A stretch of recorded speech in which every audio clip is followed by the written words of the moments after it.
The January 12th event for the Nintendo Switch is fast approaching, and one of the most prevalent rumors is that Game Freak is developing Pokémon Stars for the system. This would be huge news if true, as it could be considered the first mainline Pokémon game created for a console, even if that console is able to become portable. Stars, if real, is expected to be the third game in the 7th generation, much like Pokémon Crystal for Gen 2 and Pokémon Emerald for Gen 3.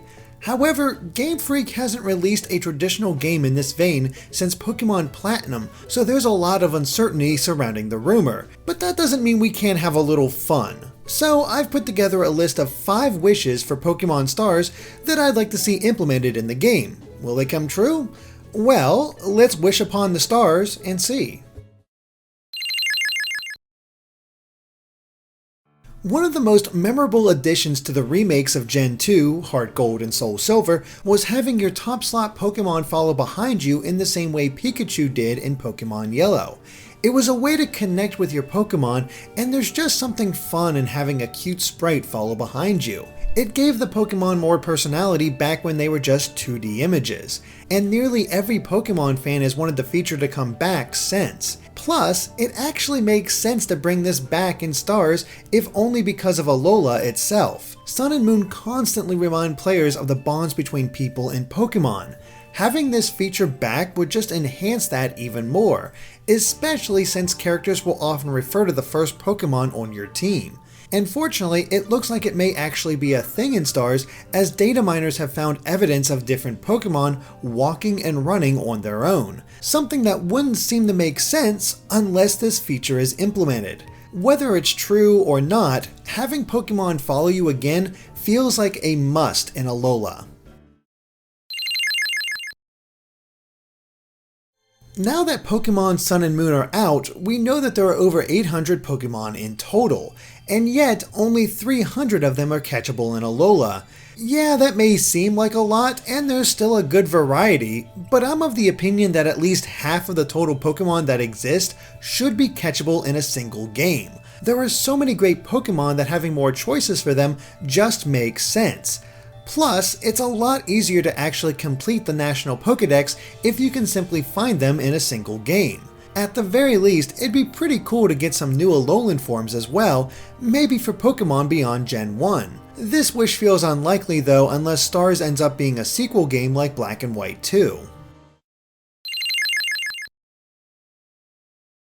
There are empty lots all around Alola, mainly in the cities, that are incredibly suspicious. We know that construction is happening on them, but we don't know what they're for, and nothing happens to them in the post-game. For me, this is the best evidence that another game set in Alola could happen, and perhaps as a sort of sequel. Time could have passed and the buildings are complete.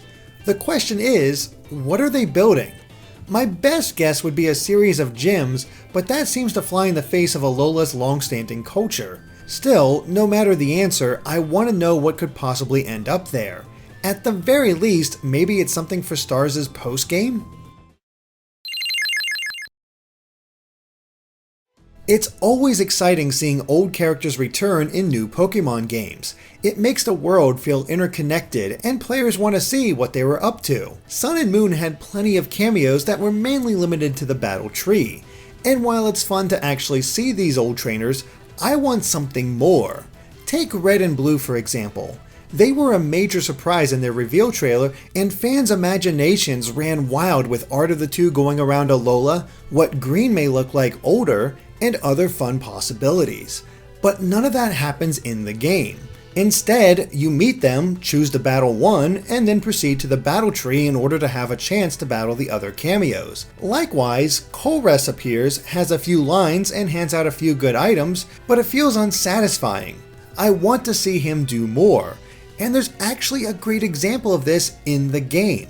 Annabelle was a frontier brain back in the 3rd generation. Her return in Sun and Moon fleshes her out immensely by providing a side plot involving the Ultra Beasts and Looker. I want to see the other cameos expanded in similar ways so that we can experience short side stories showing how these characters have changed. This would simultaneously flesh out the post-game as well. Unfortunately, this seems like an unlikely wish to actually come true. Lillie's growth as a character was one of my favorite parts of Sun and Moon, and seeing her leave at the end for Kanto in search of a way to help her mother was a poignant moment. But I'm greedy. I want to see what happens next. Does Lillie begin her time as a trainer? Is she able to help her mother by talking to Bill? What's become of the Kanto region since Gold and Silver? There are so many possibilities that I hope, somehow, that the player could actually revisit Kanto, or even better, play a side story that focuses on Lillie making her way on her own. There's a wealth of possibilities, including a trip to Johto as well, and it would be a shame if Lillie never came back. But those are just my wishes. What about yours? Would you focus more on the single player or the competitive side of things? Let us know in the comments, and be sure to subscribe to Game Explained for more on Pokemon and other things gaming.